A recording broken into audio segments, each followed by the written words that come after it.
Hello, everyone. Welcome to another episode of Planet Startup Stories. My name is Lev Kalang, and I'll be your host for today.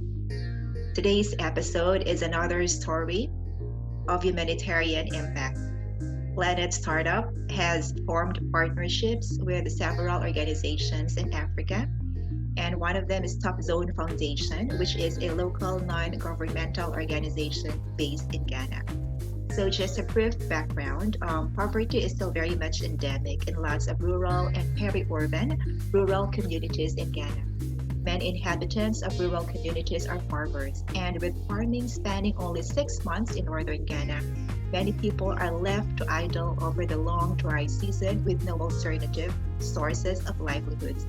Many of the inhabitants in the peri-urban or rural areas are faced with increasing demand for land for development purposes, coupled with the unproductive traditional ways of crop production. And this leaves a continuous vicious cycle of poverty amongst the people there. Top Zone Foundation helps in addressing the sustainable development goals by way of providing vocational trainings to men, women, youth, physically challenged, and the vulnerables in the society in areas of trade and product production. It is a great pleasure to have with us this morning or afternoon there in Ghana, Mr. Yussif, the Chief Executive Officer of Top Zone Foundation, and also is the National Director of Planet Startup Ghana. Hi, Yussif. Welcome to Planet Startup Stories. Hi, and thank you very much. You're most welcome. I will say Ghana Connect. How are you today? Um, I'm doing well. I'm doing well, and thank you for the opportunity given me. You've done so much for the community there in Ghana, and also for the beneficiaries of Planet Startup. So, if you could walk us through how Top Zone Foundation started. Thank you very much, and thank you for the opportunity given me. I am Yussif Eliasu, the Chief Executive Officer and Dean of the Top Zone Foundation. I'm also the National Director Ghana Operations for the Planet Startup in the Entrepreneur Academy in Ghana. Top Zone Foundation is a registered non-governmental and non-profit organization based in Ghana. Our aim is focused on providing alternative livelihood opportunities, such as beekeeping and honey production, poultry farming, cosmetics and soap making, shea butter processing, and we provide leadership to the youth.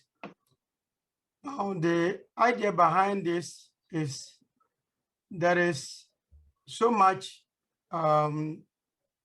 unemployed graduates in Northern Ghana, and also almost about 80% of the inhabitants in Northern Ghana are farmers.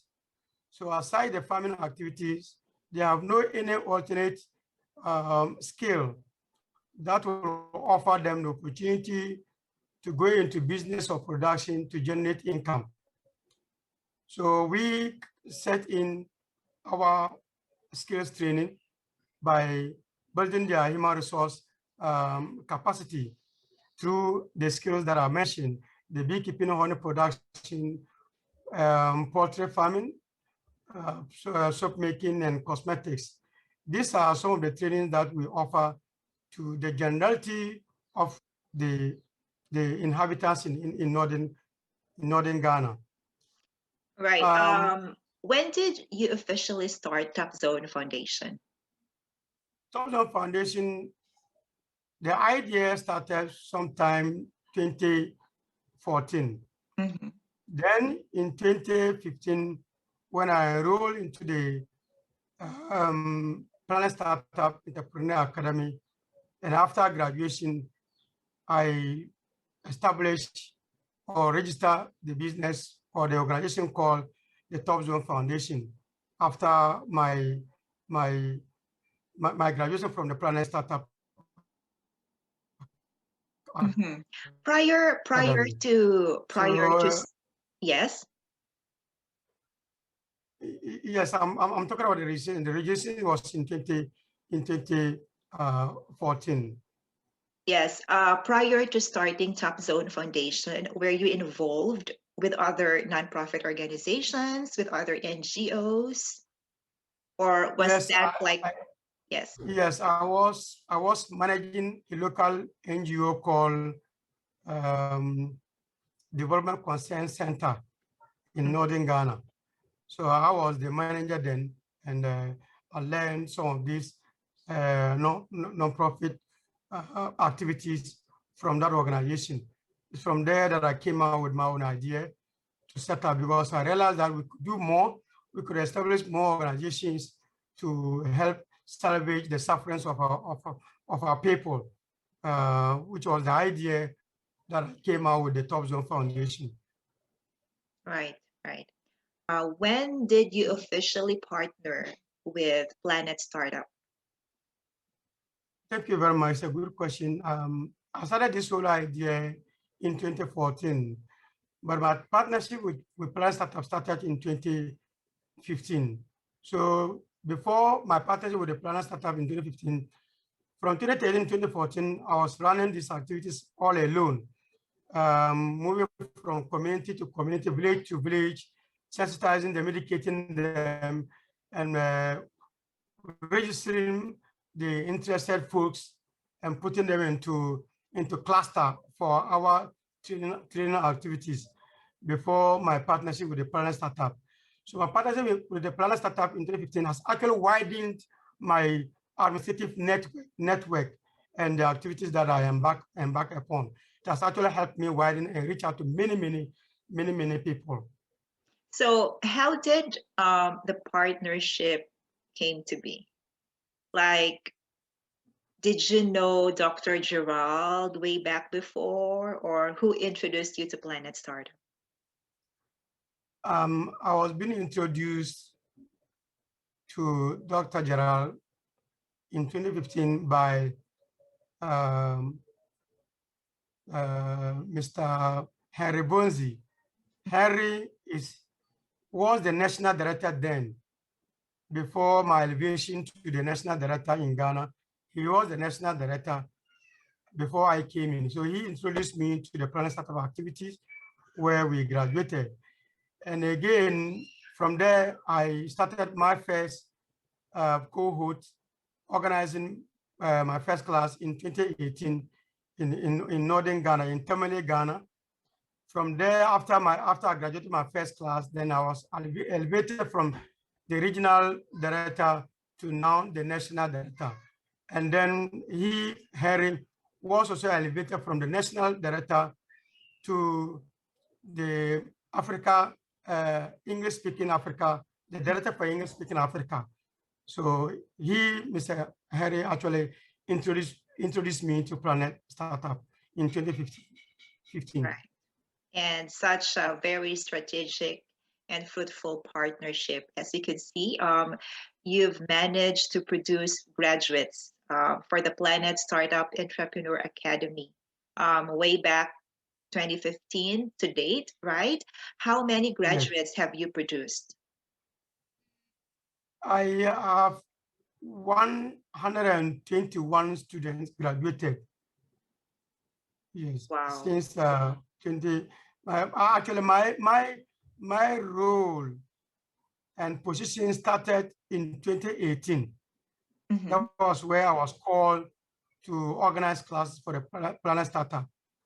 But it was first organized by Harry in 2015. All right. So let's talk more about Planet Startup Entrepreneur Academy and your programs there in Ghana.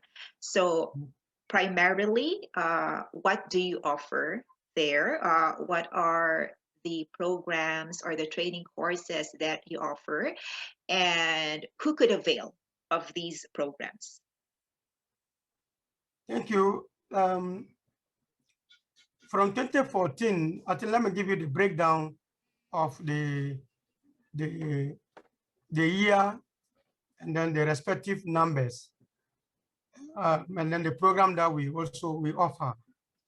2018, my first graduation was 42 students. Mhm. I graduated 42 students in 2014. Sorry, 2018. The program we offer was business plan writing, credit cards and debit cards, website development, crowdfunding, and crowdsourcing. These are the programs that we offer Mhm. throughout the program from 2018 to date. So in 2019, August, I graduated 20 students. In September, the same year, I graduated 20 students. 2020, January, I graduated 20 students. Mhm. 2021, I graduated 20 students. So these are the number of students that have so far graduated from 2018 to 2021 January. Clearly, we could see here that you've impacted lots of lives. And the students or the graduates of Planet Startup Entrepreneur Academy, are all of them already running their own micro business? Are they all into entrepreneurship? Yes, almost 80% of them were not into businesses before joining the organization. Mhm. They all graduated with and obtained their academic certificates before they joined. And I can say about 40% of them were employed. Almost the 40% are teachers, professional teachers, and they have no any entrepreneurial mindset before they join the organization. So when they join our program and graduated, they've actually started something on their own. They've started some petty trading businesses. Mhm. Some went into the soap making, some went into pottery, some went into electronics, sale of electronics. Some went into repairs and sale of phone accessories. Some went into restaurant business. So Mhm. there are a lot of businesses that they have actually offered in the program, and once they graduated, they have gone into the business on their own. Now, how do you choose, or how do you choose the beneficiaries of the program?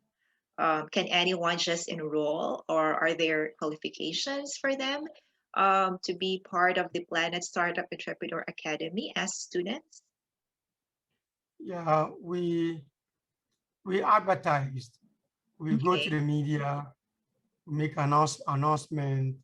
We have one-on-one with media engagement, talk about the benefits and of the program and importance of the program. We talk about the need for the younger graduates to go into entrepreneurial businesses, setting up their own businesses that will help them generate additional income aside the job cards that some of them have received. And I can say that majority have graduated with our jobs. And so this program has offered an opportunity to develop their mindset, the program mindset, and to also set up their own business. Now, aside the media, we also print flyers and banners. We place banners, advertising, and advertisement on Mhm. vantage points. We also engage 5 young personnel, we call them sales personnel, to go to schools, go to departments with our banners to introduce the program to them.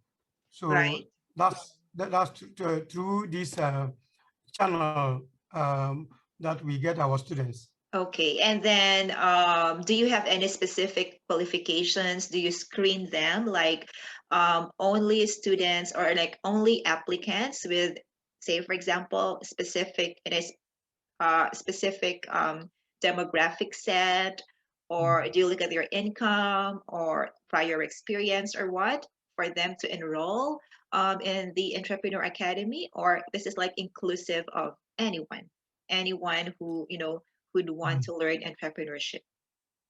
Yes, though it's open to anyone, but we have eligibility. You must pass through some qualification, especially here. We have the senior high, and that is the high level certificate, and then your tertiary certificate. You Okay, should have that. So these are our basic qualification for one basic. to enroll into this program. All right.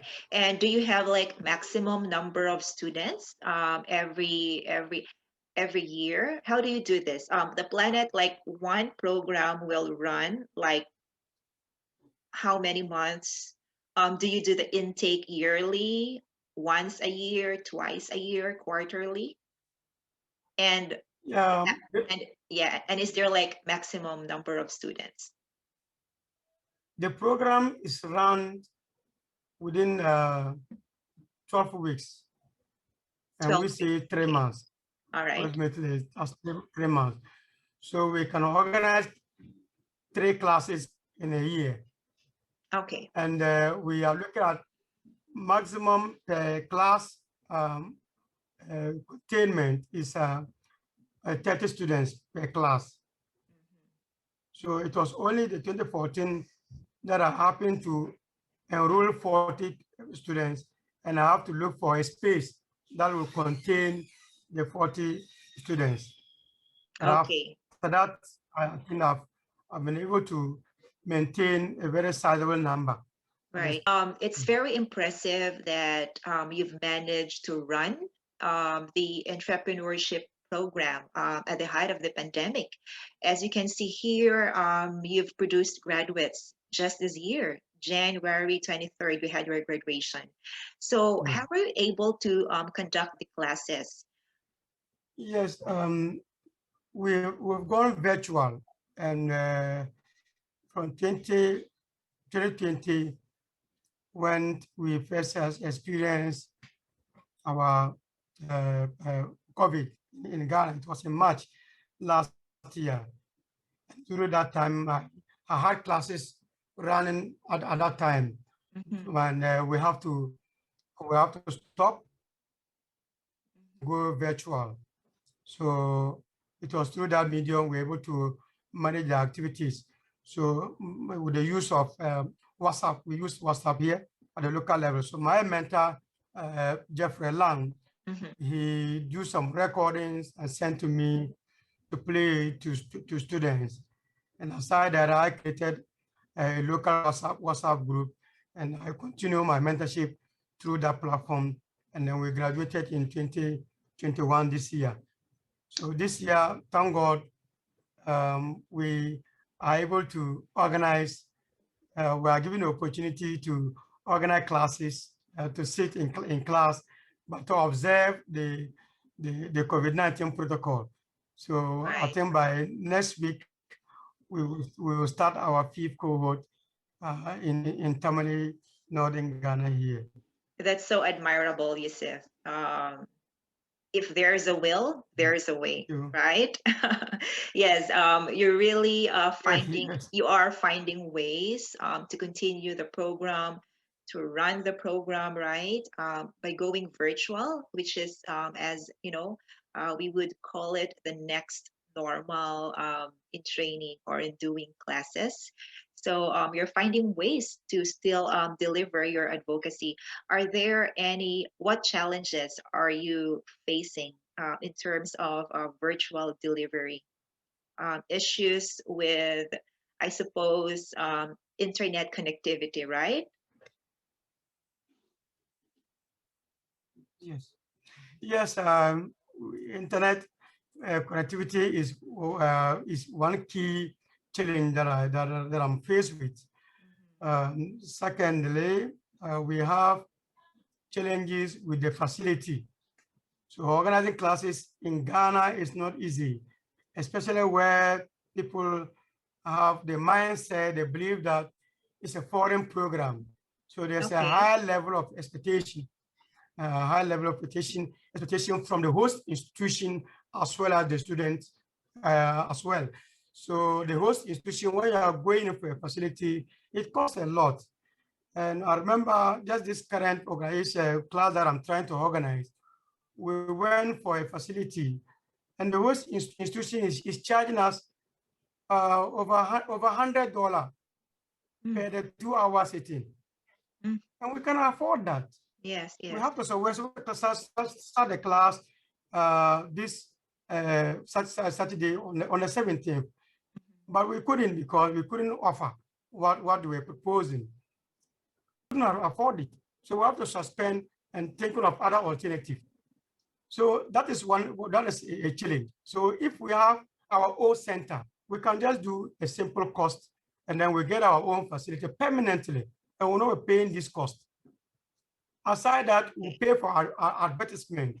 You pay for the media to get your students. You pay for your print house. The advertisement you pay for the print house to be able to print your cards. So these are challenges that I'm faced with. We have T-shirts that we have to print sometimes because it adds value to the program. Correct. As you can see from your screen, yes. It adds value and it beautifies the program. These are my own initiatives that I try to add value to the program, especially as people portray or look at it to be an international platform program. I think we should be able to do certain things to meet that standard. That's why I came up with these innovations. And all is all bordered to cost, but I'm just managing. But where, especially coupled with the COVID-19, a lot of activities has been halted, and local funding is not wet coming, and so it's a big challenge. It's a big challenge to me this time. We are actually vulnerable. This program, one thing that I like it is that it opens our mind, it enlightens us, it gives us the entrepreneurial mindset, because we cannot rely on only the farming, which is 6 months long period. And after that, we stay 6 months idle without doing anything. And so this program has come to create opportunity for people to now go into petty trade. And as you know, the goal of it is to minimize unemployed and fraud, people going into stealing and so on, people reliability on family.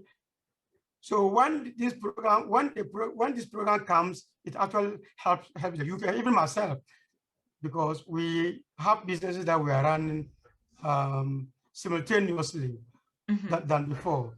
So that's why I keep on organizing classes, because I know the benefit that it has for our own people. But the cost is what that I'm faced with.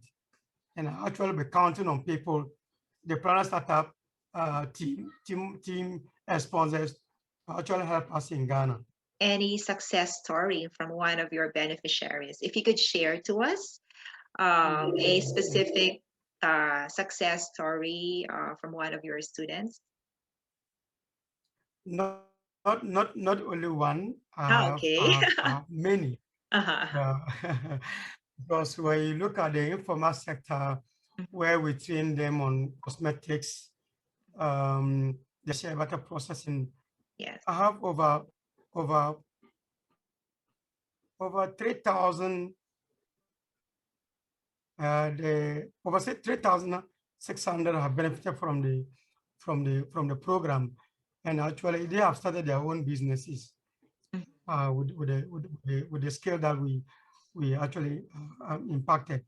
So that number, actually, I have the figures, I have the pictures, I have the live pictures that I can show to any interesting party with regard to the number.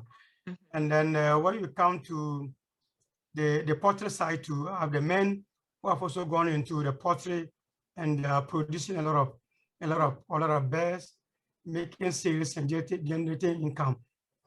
Now, when you come to the formal sector, the planet startup program, I have many who have excelled through the program by establishing their own business. We have the Helen Soap, Helen Tech Production.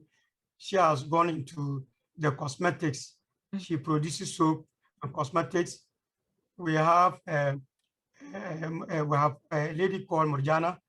She has also established her own company through the Planet Startup after graduating. She has started running her cosmetics program. She has a store where she's producing and selling. We have those who have gone into pottery from the Planet Startup classes. They are also doing well there. We have those who are also into website development. They learn the website development from us, and after graduating, they are doing it for commercial basis, charging people for fees and developing it for them.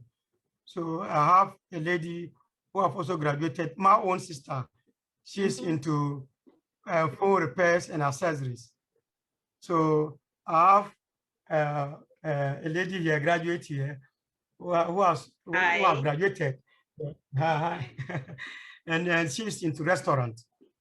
So a lot of people have actually benefited from the program, even though we are not being supported, being funded yet.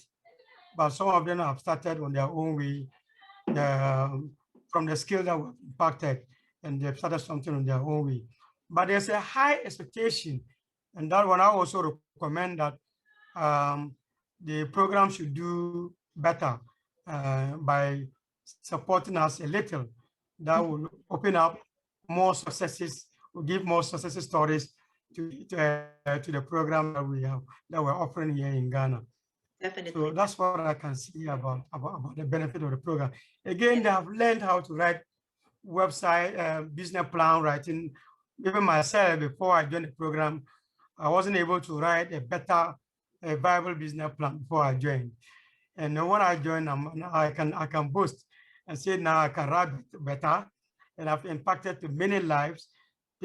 My students are able to write a viable business plan, and they're also writing for others and charging them for some fees.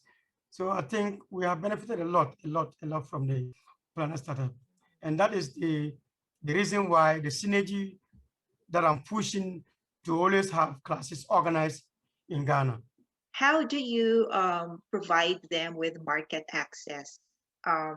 Do you connect with other organizations there in Africa, not just in Ghana, in terms of people buying products, wholesale, or providing them access to retail outlets and all that?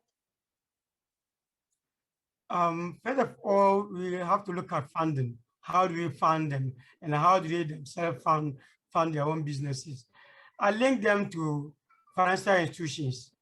Okay. Who are helping them through microfinance by giving them some small credit facilities. So we put them into groups, then they all come out with their offerings, the amount of money they want to run their business. Then the financial institution, the banks comes in and then give them that offer with a little interest. So that's the manner in which we leverage and get our businesses supported, or get some fundings to run our businesses. So when they produce the products, they do canvassing themselves, door-to-door sales. and some of them employ sales personnel to do the canvassing. Some go to market centers because we have a number of days that the whole community come together to market, to trade. And so some market days comes 3 days, some market days come a week. It's mostly 3 days and 1 week. So 1 week, the entire community and other surrounding communities will all come together to trade. And that's where traders, our people, our students send their products to sell. Aside the market days, we have institutions like the banks, depending on the product that you are selling. If and the demographic. So if the banks need snacks, so if, like for instance, those who are in restaurants or catering businesses, so they produce packs like cakes and pastries. They parcel it and send to the banks as their target market area. They also send it to institutions. They also send it to government departments where conferencing and other meetings are held. So they go there and sell their products. Those who are into sachet water, producing canned water and sachet water, they also sell it to the general public, and others to sell it to conferences and other departments. So these are some of the channels in which we sell our products.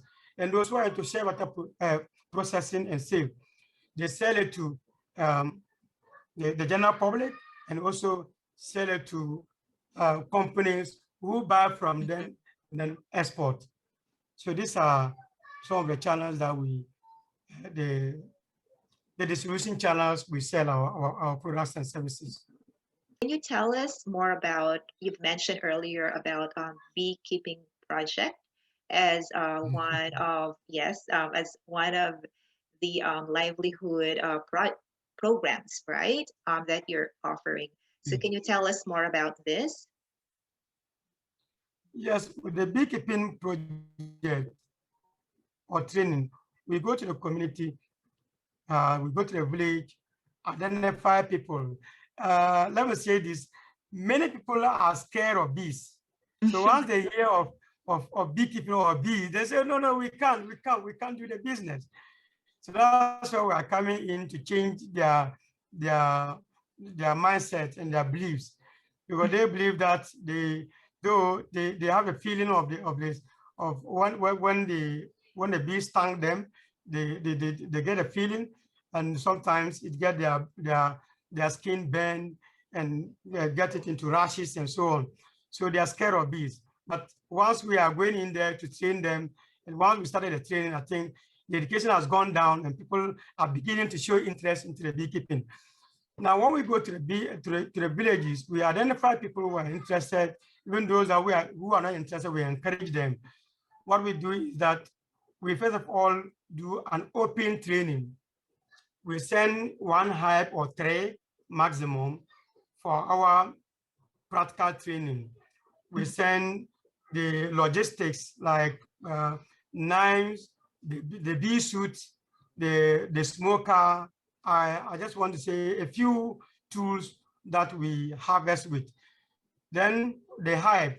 So we then demonstrate how to call in bees, how to catch bees and then put them into the boxes, where to hang them, where to place them, and so on. What to provide for them, that is water, and then nectar. So we introduce all these things. We send nectars. We also refer them to our own farmlands where we have nectar available in those farmlands. So these are some of the trainings that we give them. And then we use their own available material. We have some of the pictures that we sent to you. These are trees that we cut to develop or build our own hive. So that we tell them that you don't just need much money to go into beekeeping. You need to start somewhere. You can use your own local material. We have the local pots that you can use a pot you have a material like zinc. You can use zinc to mold it and use it for as a hive.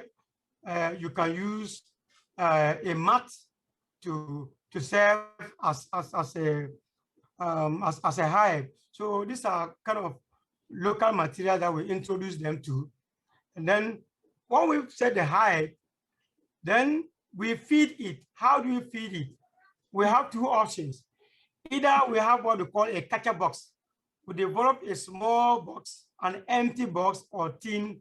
We go and hang it where there are colonies of bees. We hang it there and then bait it. We bait it with the material of the bees. That is the wax. We use wax, or we use our own cassava flour, or we use cow dung, or we use lemon to bait it. So when you do that, you go and hang it. Then the smell will attract the bees to come in. So if they come in, you go and take your box, come and transfer them in the night. Here, we can't transfer them during the day because our bees here in northern Ghana are very wild. Oh. So you cannot. Okay. You cannot Very catch them a wild. day. Okay. Very, very wild. You cannot catch them a day and transfer them. You cannot just work during the day, unless in the night, somewhere 8 to 9 p.m. So that's where we work. So when they settle in our box, then we transfer them into our colonies. So that's what we do. Then the harvesting, we teach them. Sometimes we don't allow they themselves to come because they are scared of the bees. We always give them the training and set the hive. Then as it is empty, we'll tell them, come and identify your box. They come, they identify your box at the time it is empty. When it is getting full with bees, then the distance. We do the work with one representative, trained representative of the community. We provide a fellow with the necessary material, harvesting materials to work with us. So that's what we do. So we don't just involve them during the harvest, but we involve them in the training to remove the fear of the bees. Right, that's what right. we do. And yes, and you have produced already 10,000 local beekeepers. Wow, trained with 25 job cards being provided. So tree planting, harvesting, processing, and sale. That is so impressive. Congratulations. Wow. Yeah, so thank you. We have actually, almost every week, the number keeps increasing. And I will invite you in one of our trainings. It mostly counts on Saturdays and Sundays. Okay. So when I organize one, I will inform you and connect with you via Skype. Sure, or sure. Zoom. We can connect via Skype or Zoom so that you can have a live watch of what we are doing at the village level or the community level. So I do invite Dr. Gerald and some of our partners to have a feeling of what we are doing on ground, so that your view, your participation, and your appointment will reflect on the figures that I'm giving you, because I don't just give figures. Exactly. I want you to see live video, the number, how we are organizing them, and then the activities that we have. So, and we will also train you how to dance with us. Oh, that would be great. I look forward to that. All right. The last video I shared with you, you see that some people were dancing and so on, and expressing their happiness for the training, the skills that we have actually impacted. So these are some of the training, the kinds of these businesses and training that we're doing. But lastly, I don't have, my bigger challenge is funding, actually. Both the NGO, the NGO, I don't run profit. It's training that I give. And I don't have the logistics to be able to meet the growing demand. There's so much demand, so much call on us almost every week to come and train them. The villages are calling us to come, and we don't have the resources to go around all these communities to train them. So we need people to come in to support us. And it also creates an opportunity for investors to come in, because these are export program that we are running, and it's highly in demand. Honey is highly in demand. Even when you look at Ghana, almost 70% of our pharmaceutical companies are importing honey. And so where we have honey project, we're able to expand the work that I'm doing, going into venturing into the business and expanding. The investor will make a lot of money, and also employ, give job cards to many people. Our share butter, we can go into share butter. Here we don't pay for the nut. We pick the nut because almost 80% of our forest zone is covered with share trees. So we pick the nut, we don't buy. So it's only the other processes and materials, equipment that we buy. But the nut itself, we don't buy. We don't buy our trees. So you just go around, you pick. We only engage farmers, meet their take home, their lunch and other things, so that they're able to pick the nut for us and then process. These are all export products that we can go in and invest. So aside that, if we get support, I think it will help us. We are doing great things, and we need people to come in to support. What are the long-term goals of Top Zone Foundation and Planet Startup Ghana? Thank you. Our long-term goal, which I call it as key issue, is we're looking at expanding. By 3 years, we should expand to many and touch many lives through our skills trainings.